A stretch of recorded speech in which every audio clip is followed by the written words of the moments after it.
Hi welcome back to my YouTube channel Ibrahim with you. இந்த வீடியோவில் நம்ம பார்க்க போகிறது ஐசிஐசி மியூச்சுவல் ஃபண்ட்லேருந்து லான்ச் பண்ணியிருக்க ஐசிஐசி ஃப்ளெக்ஸி கேப் ஃபண்டை பற்றி பார்க்க போகிறோம். இந்த ஃபண்டுங்கிறது என்எஃப்ஓ பீரியட் வந்து ஆல்ரெடி ஓப்பன் ஆகிடுச்சு.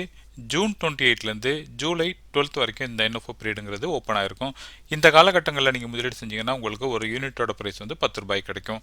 இந்த ஃபண்டை பற்றின ஃபுல் விவரங்கள் பார்க்கலாம். இந்த திட்டத்தில் முதலீடு செய்யலாமா வேணாமாங்கிறதையும் நம்ம இந்த வீடியோவில் பார்த்து தெரிஞ்சுக்கலாம். ஏன்டா நம்ம அப்படி சொல்கிறதோட நோக்கம் என்னென்னு பார்த்தீங்கன்னா, மார்க்கெட்டில் ஏற்கனவே சிறப்பாக செயல்படுற பல ஃப்ளெக்ஸி கேப் ஃபண்டுகள் இருக்குது. இந்த திட்டத்தோட என்எஃப்ஓ பீரியட் வந்து ஆல்ரெடி ஓப்பன் ஆகிடுச்சுன்னு சொல்லியிருந்தேன். இது வந்து ஒரு ஓப்பன் எண்டட் திட்டமாக இருக்குது. இந்த திட்டத்தில் வந்து எப்போ வேணாலும் நீங்கள் முதலீடு செய்ய முடியும். இந்த திட்டத்தை பொறுத்த வரைக்கும் large cap, mid cap, small cap அப்படிங்கிற 3 கலவையும் உள்ள திட்டமாக இருக்குது. இந்த திட்டத்தை பொறுத்த வரைக்கும் ரெகுலர் பிளானாக அவைலபிளாக இருக்குது, டைரக்ட் பிளானாக அவைலபிளாக இருக்குது. இந்த திட்டத்தில் நீங்கள் முதலீடு செய்யணும் விருப்பப்பட்டீங்கன்னா குறைந்தபட்சமாக 5000 ரூபா நீங்கள் முதலீடு செய்ய வேண்டியிருக்கும்.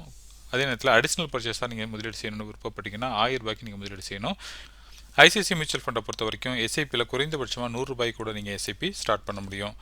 இந்த திட்டத்தில் எந்த என்ட்ரி லோடும் கிடையாது. அதே மாதிரி எக்ஸிட் லோடை பொறுத்த வரைக்கும் வித்தின் 12 மந்த்துக்குள்ளே நீங்கள் வித்துட்டு வெளியேறினீங்கன்னா நீங்கள் 1% வந்து நீங்கள் எக்ஸிட் சார்ஜஸாக பே பண்ண வேண்டியிருக்கும். இந்த திட்டத்தோட ஃபண்ட் மேனேஜரோட பேர் பார்த்தீங்கன்னா ராஜக் சந்தாக் அப்படிங்கிறவர். இந்த திட்டத்தோட பெஞ்ச்மார்க்கை பொறுத்த வரைக்கும் S&P BSE 500 total return index அப்படிங்கிறது. மேலும் இந்த திட்டத்தில் வந்து எஸ்ஐபி, எஸ்டபிள்யூபி, எஸ்டிபி அப்படிங்கிற அந்த 3 ஆப்ஷன் இருக்குது. எஸ்ஐபின்னா சிஸ்டமேட்டிக் இன்வெஸ்ட்மெண்ட் பிளான், எஸ்டபிள்யூபின்னா சிஸ்டமேட்டிக் வித்ட்ராவல் பிளான், எஸ்டிபின்னா சிஸ்டமேட்டிக் ட்ரான்ஸ்ஃபர் பிளான் அப்படின்ற 3 வகையான திட்டங்களும் இதில் அவைலபிளாக இருக்குது. இந்த திட்டத்தை பொறுத்த வரைக்கும் அவங்க எந்தெந்த ஸ்டாக்கில் போய் முதலீடு பண்ணுவாங்க அப்படின்னு கேட்டிங்கன்னா, large cap, mid cap, small cap அப்படிங்கிற 3 கலவையான ஸ்டாக்குகளையும் போய் முதலீடு பண்ணுவாங்க. லார்ஜ் கேப்ங்கிறது உங்களுக்கு ஒரு ஸ்டேபிலிட்டியான ஒரு இன்வெஸ்ட்மெண்ட்டை கொடுக்கும், ஒரு வளர்ச்சியை கொடுக்கும். அதே நேரத்தில் மிட் கேப்பும் ஸ்மால் கேப்பும் பார்த்தீங்கன்னா நாளைய வளரக்கூடிய நிறுவனங்களாக இருக்கிறதுனால அதில் வந்து கொஞ்சம் அக்ரெசிவாக இருக்கும். அதே நேரத்தில் உங்களுக்கு பெரிய அளவில் ரிட்டர்ன் கிடைக்கிறதுக்கும் வாய்ப்பு இருக்குது. பட் மிட் கேப்பும் ஸ்மால் கேப்பும் வந்து ஹை ரிஸ்க் கொண்ட திட்டமாக இருக்குது. ஹை ரிஸ்க்குன்னா என்னென்னு பார்த்தீங்கன்னா, உங்களுக்கு வந்து இந்த ஸ்டாக்கில் வந்து நீங்கள் லார்ஜ் கேப்பை நீங்கள் கம்பேர் பண்ணி பார்க்குறப்ப வாலட்டிலிட்டி அப்படிங்கிறது அதிகமாக இருக்கும். பங்கு சந்தை சரிவில் வந்து ஃபஸ்ட்டு வந்து விழுவுறது பார்த்தீங்கன்னா ஸ்மால் கேப்பாக இருக்கும். அதற்கு அடுத்ததாக வந்து மிட் கேப்பாக இருக்கும்.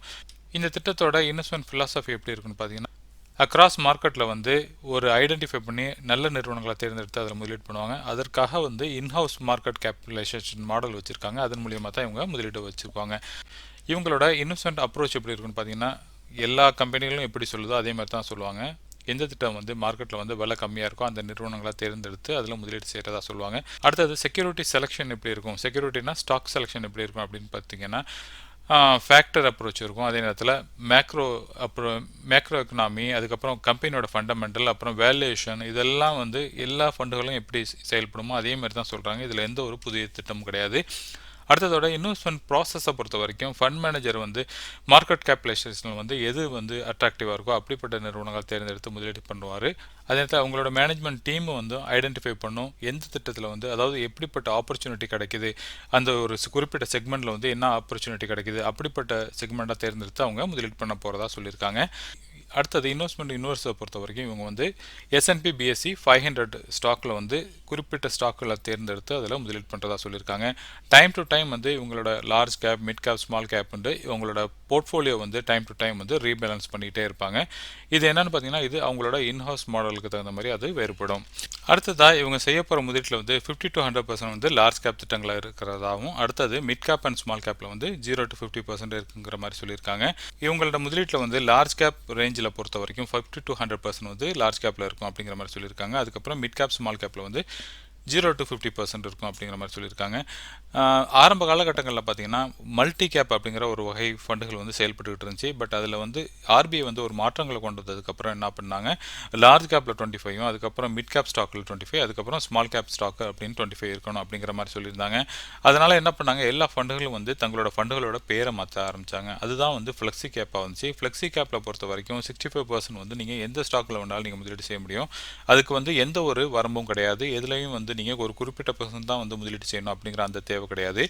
இந்த திட்டத்தை பொறுத்த வரைக்கும் பார்த்தீங்கன்னா கிட்டத்தட்ட ஈக்குவிட்டி சார்ந்த திட்டங்களில் வந்து 65 to 100% வந்து முதலீடு பண்ணுவாங்க. அடுத்ததாக பார்த்தீங்கன்னா அதர் ஈக்குவிட்டி, அப்புறம் ஈக்குவிட்டி இன்ஸ்ட்ருமெண்ட், அதாவது இந்த மிட் கேப் இப்படிப்பட்ட திட்டங்கள்லையும் ஸ்மால் கேப்லையும் வந்து ஒரு 35% இன்வெஸ்ட்மெண்ட் பண்ணுற மாதிரி சொல்லியிருக்காங்க. தேர்டாக பார்த்தீங்கன்னா டெட் இன்ஸ்ட்ருமெண்ட்டில் வந்து 35% வந்து முதலீடு பண்ணுவாங்க. இப்போ இருக்கிற காலகட்டங்களில் வந்து இப்போ இந்த கொரோனா டயத்தில் வந்து இவங்க லெண்ட் பண்ணுற பணமே வந்து சில நிறுவனங்கள் வந்து திருப்பி தரக்கூடிய நிறுவனங்களாக இல்லை. அப்படி இருக்கும் பட்சத்தில் இவங்களோட ரிஸ்க்குங்கிறது பார்த்திங்கன்னா 35% வந்து இவங்க டெட் ஓரியன்ட் திட்டங்களில் கொடுக்குறதுனால அது ஒரு ஹை ரிஸ்க்காக நான் பார்க்குறேன். அடுத்ததாக பார்த்திங்கன்னா அதுக்கப்புறம் REIT, அப்புறம் ஐஎன்விஐடி அப்படிங்கிற அந்த ரியல் எஸ்டேட் இன்வெஸ்ட்மெண்ட் ட்ரஸ்ட்லையும் வந்து ஒரு 10% முதலீடு பண்ணுறாங்க. இப்போ நீங்கள் பல ஃபண்டுகள் எடுத்து பார்க்கலாம். அதில் எல்லாத்துலேயும் பார்த்தீங்கன்னா ஒரு 10% வந்து இந்த இப்படிப்பட்ட ஆர்இஐடியில் வந்து முதலீடு பண்ணிட்டு இருக்காங்க. இந்தியாவை பொறுத்த வரைக்கும் இந்த ரியல் எஸ்டேட் இன்வெஸ்ட்மெண்ட் ட்ரஸ்ட்டுங்கிறது இப்போ ரீசெண்ட் டயத்தில் தான் நம்ம பார்த்துக்கிட்டு இருக்கோம். அப்படி இருக்கப்ப இது இன்னும் சக்ஸஸ்ஃபுல்லாக போகுமா அப்படிங்கிறதும் இன்னும் வரும் காலங்களில் தான் நமக்கு தெரியும். அதற்கு இன்னும் நிறைய நாட்கள் போக வேண்டியிருக்கும். அதுலேயும் பார்த்தீங்கன்னா இதில் ஒரு 10% இன்வெஸ்ட்மெண்ட் பண்ணுறதுனால இது ஒரு மீடியம் டு ஹை ரிஸ்க்காக நான் கருதுறேன். டைரக்ட் பிளானுக்கும் ரெகுலர் பிளானுக்கும் உங்களுக்கு வித்தியாசம் தெரியாமல் இருந்துச்சுன்னா ஸ்க்ரீனில் வர இந்த வீடியோ பாருங்கள். இந்த வீடியோவில் வந்து இது ரெண்டுக்கும் உள்ள வித்தியாசம் என்ன, எதனால் நம்ம வந்து டைரக்ட் பிளானில் முதலீடு பண்ணணும் அப்படிங்கிற அந்த விளக்கங்களை நான் அதில் கொடுத்துருப்பேன். இந்த வீடியோட லிங்க்கை வந்து நான் கீழே டிஸ்கிரிப்ஷனில் ஆட் பண்ணுறேன். இந்த ஃபண்டில் நாம எப்படி முதலீடு செய்யுது அப்படின்னு கேட்டிங்கன்னா, நீங்கள் வந்து இந்த ஜிரோதாவில் வந்து காயின் ஆப் மூலியமாக நீங்கள் முதலீடு செய்ய முடியும். அப்படி இல்லாட்டி நீங்கள் வந்து குரோ ஆப் மூலியமாக நீங்கள் முதலீடு செய்ய முடியும். இந்த ரெண்டு ஆப்போட லிங்க்கையும் வந்து நான் கீழே டிஸ்கிரிப்ஷன் பாக்ஸில் கொடுத்துருக்கேன். டிஸ்கிரிப்ஷன் பாக்ஸை கிளிக் பண்ணி நீங்கள் உங்களுக்கான ஃபண்டில் நீங்கள் முதலீடு செய்யலாம். ஆண்ட்ராய்டுக்கும் நீங்கள் இந்த ஆப்பை நீங்கள் யூஸ் பண்ண முடியும். அதே மாதிரி ஐஃபோனுக்கும் நீங்கள் யூஸ் பண்ண முடியும். சப்போஸ் நீங்கள் க்ரோ ஆப் வழியாக நீங்கள் முதலீடு செய்யணும் விருப்பப்பட்டீங்கன்னா இந்த ஆப்போட லிங்கையும் வந்து நான் கீழே டிஸ்கிரிப்ஷன் பாக்ஸில் கொடுத்துருக்கேன். அதன் மூலிமா நீங்கள் டவுன்லோட் பண்ணி உங்கள் முதலீட்டை நீங்கள் துவங்க முடியும். நீங்கள் என்ன டெலிகிராம் சேனல் மூலிமா நீங்கள் ஃபாலோ பண்ண முடியும். என்னோட டெலிகிராம் சேனலோட லிங்க்கை வந்து நான் கீழே டிஸ்கிரிப்ஷன் பாக்ஸில் ஆட் பண்ணியிருக்கேன். அடுத்ததாக பார்த்தீங்கன்னா இந்த ஃபண்டோட எக்ஸ்பென்ஸ் ரேஷியோ பொறுத்த வரைக்கும் ஸ்டார்டிங்கில் பார்த்தீங்கன்னா இது 2.25 இருக்கும். ரெகுலர் திட்டத்தை பொறுத்த வரைக்கும் அது எந்த அளவு குறையிறதுக்கு வாய்ப்பு இருக்குது அப்படின்னு பார்த்தீங்கன்னா 1 to 1.75% வரைக்கும் குறையிறதுக்கு வாய்ப்பு இருக்குது. அதே நேரத்தில் டைரக்ட் பிளானை பொறுத்த வரைக்கும் 0.50 அப்படிங்கிற அளவுக்கும் குறையிறதுக்கு வாய்ப்பு இருக்குது. அது எப்படி குறையும்னு பார்த்தீங்கன்னா, ஏன்னா ஆரம்ப காலகட்டங்களில் வந்து எல்லா திட்டங்கள்லையும் வந்து அதோட எக்ஸ்பென்ஸ் ரேஷியோங்கிறது 2.25 அப்படிங்கிற மாதிரி தான் வச்சுருப்பாங்க.